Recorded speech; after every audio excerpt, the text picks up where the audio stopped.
Assalamualaikum warahmatullahi wabarakatuh. Salam sejahtera bagi kita semua. Om Swastiastu, Nama Budaya, Salam Kebajikan. Perkenalkan, kami dari kelompok 4 mahasiswa Prodi Psikologi Islam IAIN Salatiga akan menjelaskan tentang model pengajaran langsung atau direct instruction. Sebelum menginjak materi, saya akan memperkenalkan rekan-rekan dari kelompok 4. Yang pertama, Yani Suci Indah Pertiwi dengan NIM akhir 005. Kedua ada Vanessa Raisa Ayu Amanda dengan NIM akhir 042. Ketiga ada Erni Irawati dengan NIM akhir 260. Dan saya sendiri Ahmad Imron Ghazali dengan NIM akhir 264. Sebelum menginjak ke materi, izinkan saya untuk membacakan sebaik pantun yang berbunyi, buah jambu lama menahun, dibuat koktail enak rasanya, lama tak jumpa, bulanan bahkan tahun, rindu terasa, tiada obatnya. Semoga sebaik pantun tersebut dapat menghibur rekan-rekan sekalian sebelum menginjak ke materi. Selanjutnya, mari kita simak penjelasan materi dari kami. Tetap semangat dan stay tune. Ya, Assalamualaikum warahmatullahi wabarakatuh. Perkenalkan, nama saya Suci Indah Pertiwi. Di sini saya sebagai pemateri pertama yang akan menjelaskan tentang istilah atau pengertian dari pembelajaran langsung. Nah, jadi model pengajaran langsung adalah salah satu pendekatan mengajar yang dirancang khusus untuk menunjang proses belajar siswa yang berkaitan dengan pengetahuan deklaratif dan pengetahuan prosedural yang terstruktur dengan baik yang dapat diajarkan dengan pola kegiatan yang bertahap, selangkah demi selangkah. Nah, model pembelajaran ini adalah menggunakan pendekatan mengajar yang dapat membantu siswa mempelajari keterampilan dasar dan memperoleh pengetahuan langkah demi langkah adalah model dari pengajaran langsung atau direct instruction. Baik, sekarang ada menurut Hamzah bahwa model pembelajaran langsung adalah program yang paling efektif untuk mengukur pencapaian keahlian dasar. Keahlian dalam memahami suatu materi dan konsep diri sendiri. Model pembelajaran langsung ini sangat ditentukan oleh pendidikan. Artinya, pendidikan itu berperan penting dan lebih dominan dalam proses pembelajaran. Ada juga ciri-ciri dari model pengajaran langsung menurut Kardi dan Nur. Sebagai berikut, yang pertama, adanya tujuan pembelajaran dan pengaruh model pada siswa termasuk prosedur penilaian belajar. Yang kedua, sinyal atau pola keseluruhan dan alur kegiatan pembelajaran. Yang terakhir, sistem pengelolaan dan lingkungan belajar, model yang diperlukan agar kegiatan pembelajaran tertentu dapat berlangsung dengan berhasil. Sekian dari saya, terima kasih. Selanjutnya saya sebagai Vania Raisa Ayu Amanda dengan NIM 430401942 akan menjelaskan mengenai tujuan pembelajaran dari hasil belajar siswa. Para pakar teori belajar pada umumnya membedakan dua macam pengetahuan, yakni pengetahuan prosedural dan pengetahuan deklaratif, atau dapat diungkapkan dengan kata-kata, adalah pengetahuan tentang sesuatu. Sedangkan pengetahuan prosedural adalah pengetahuan tentang bagaimana melakukan sesuatu. Suatu contoh, pengetahuan deklaratif yaitu tekanan adalah hasil bagi antara gaya dan luas bidang benda yang dikenal sebagai dikenai gaya. P sama dengan F per A. Pengetahuan prosedural yang berkaitan dengan pengetahuan deklaratif di atas adalah bagaimana memperoleh rumus atau persamaan tekanan tersebut. Seperti contoh, menghafal hukum-hukum atau rumus tertentu dalam bidang studi fisika, kimia, matematika merupakan contoh pengetahuan deklaratif, sederhana atau informasi faktual. Berbeda dengan informasi faktual, pengetahuan yang lebih tinggi tingkatannya memerlukan penggunaan pengetahuan dengan cara tertentu. Misalnya, membandingkan dua rancangan penelitian melalui hasil karya seni dan lain-lain. Para guru selalu menghendaki agar siswa-siswa memperoleh kedua macam pengetahuan tersebut, supaya mereka dapat melakukan suatu kegiatan dan melakukan segala sesuatu dengan berhasil. Perkenalkan, nama saya Erni Irawati dengan NIM akhir 260. Di sini saya akan menjelaskan tentang langkah-langkah atau sintaks model pembelajaran langsung. Pada model pembelajaran direct instruction terdapat 5 fase yang sangat penting, yaitu fase pertama yaitu fase menyampaikan tujuan dan mempersiapkan siswa. Pada fase ini, guru memberikan kerangka pelajaran dan orientasi terhadap materi pelajaran. Kegiatan pada fase ini meliputi kegiatan pendahuluan untuk mengetahui pengetahuan yang relevan dengan pengetahuan yang telah dimiliki siswa dan mendiskusikan atau menginformasikan tujuan pembelajaran. Fase yang kedua mendemonstrasikan pengetahuan dan keterampilan. Pada fase ini, guru dapat menyajikan materi pelajaran yang baik berupa konsep atau keterampilan. Kegiatan ini meliputi pemberian contoh konsep dan peragaan keterampilan. Fase ketiga yaitu membimbing pelatihan. Dalam fase ini, guru merencanakan dan memberikan bimbingan kepada siswa untuk melakukan latihan-latihan awal. Guru memberikan penguatan terhadap respon siswa yang benar dan mengoreksi yang salah. Yang keempat, fase mengecek pemahaman dan memberikan umpan balik. Pada fase berikutnya, siswa diberi kesempatan untuk berlatih konsep dan keterampilan serta menerapkan pengetahuan dan atau keterampilan tersebut ke situasi kehidupan nyata. Fase yang kelima, fase memberikan kesempatan untuk pelatihan lanjutan atau penerapan. Siswa melakukan kegiatan latihan secara mandiri. Fase ini dapat dilalui siswa dengan baik jika telah menguasai tahap-tahap pengerjaan tugas 80% sampai 90%. Dalam fase ini terbimbing, guru memberikan umpan balik bagi keberhasilan siswa.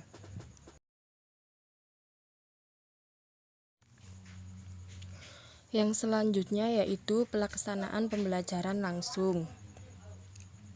Sebagaimana halnya setiap pengajar, pelaksanaan yang baik model pengajaran langsung memerlukan tindakan-tindakan dan keputusan-keputusan yang jelas dari guru selama berlangsungnya perencanaan. Pada saat melaksanakan pembelajaran langsung dan waktu menilai hasilnya, ciri utama unik yang terlihat dalam melaksanakan suatu pengajaran langsung adalah sebagai berikut. Yang pertama, tugas-tugas perencanaan. Pengajaran langsung dapat diterapkan di bidang studi apapun, namun model ini paling sesuai untuk mata pelajaran yang berorientasi pada penampilan atau kinerja seperti menulis, membaca, matematika, musik, dan pendidikan jasmani. Di samping itu, pengajaran langsung juga cocok untuk mengajarkan komponen-komponen keterampilan dan mata pelajaran sejarah dan sains.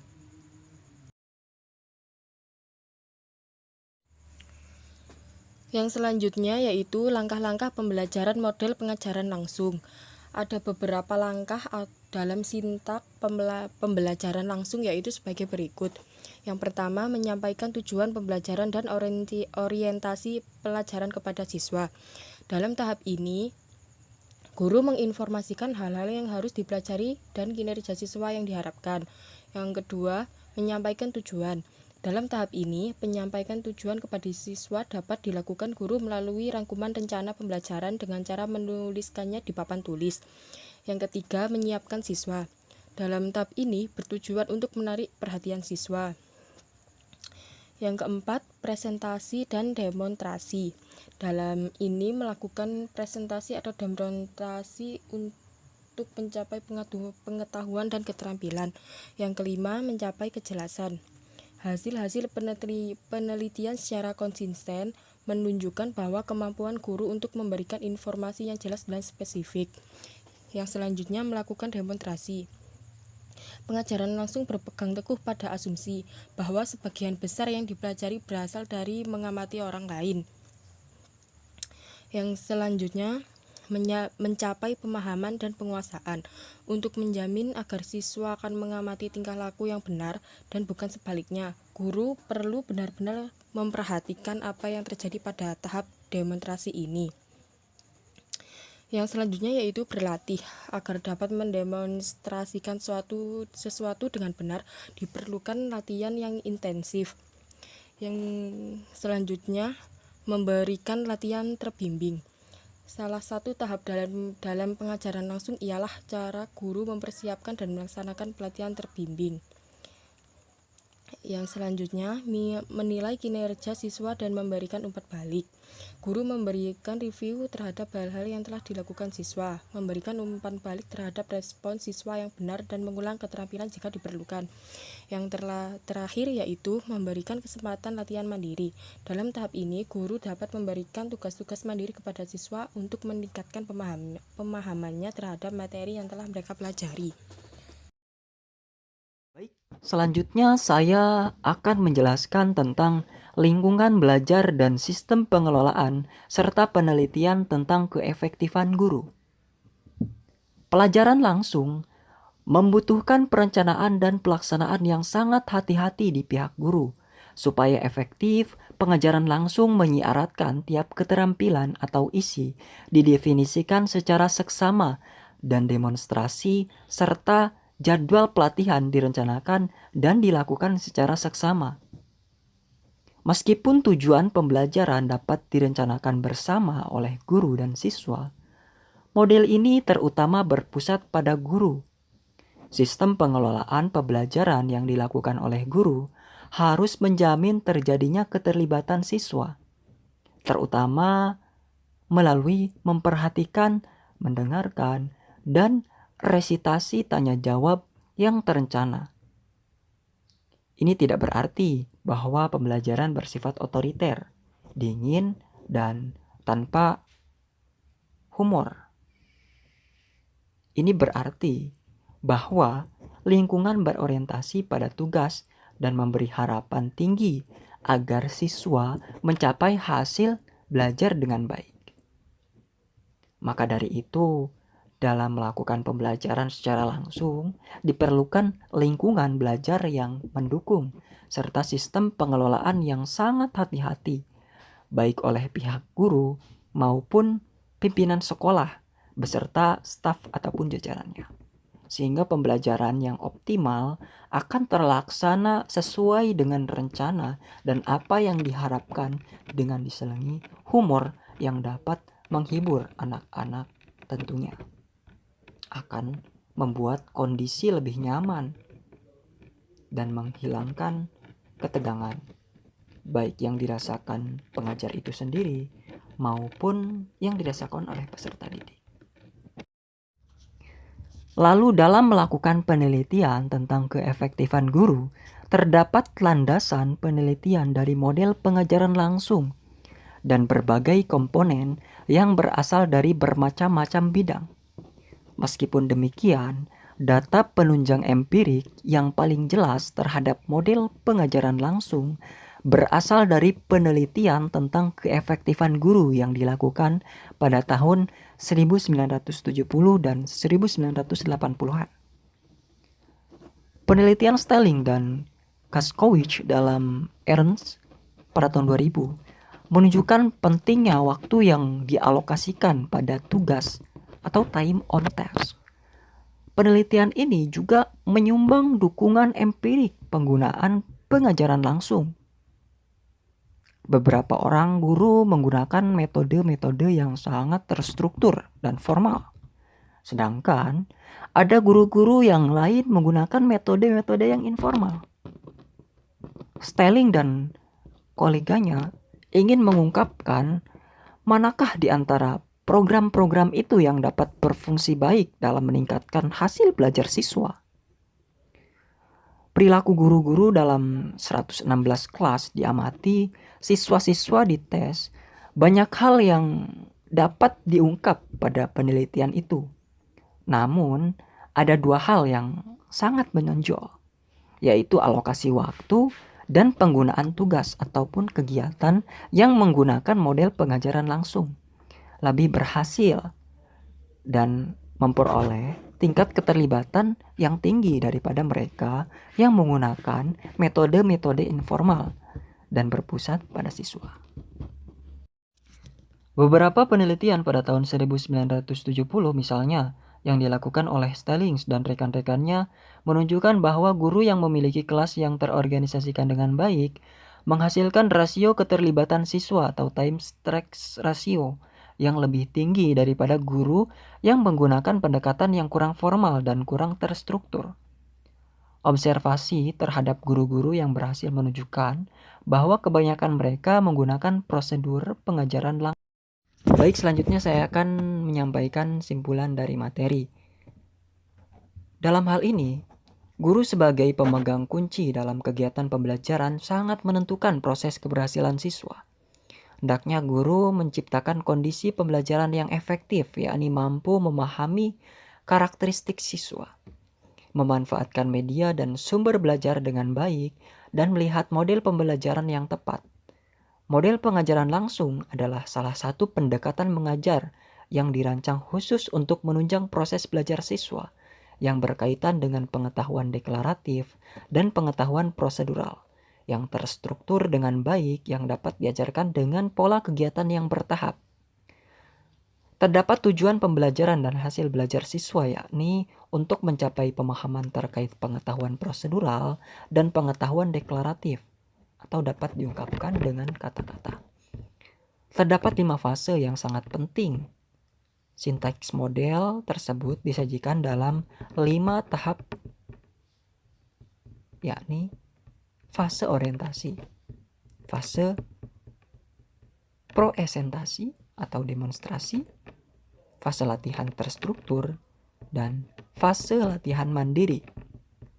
Dalam pembentukan pembelajaran secara langsung juga diperlukan perencanaan dan kita harus mengetahui lingkungan belajar yang pas dengan disertai perencanaan yang matang. Mungkin itu saja yang dapat kami sampaikan dari kelompok 4. Lebih dan kurangnya mohon dimaafkan. Burung Irian, burung cendrawasih. Sebelum udahan, mohon pamit undur diri. Wabillahi taufiq wal hidayah, waridho wal inayah. Wassalamualaikum warahmatullahi wabarakatuh.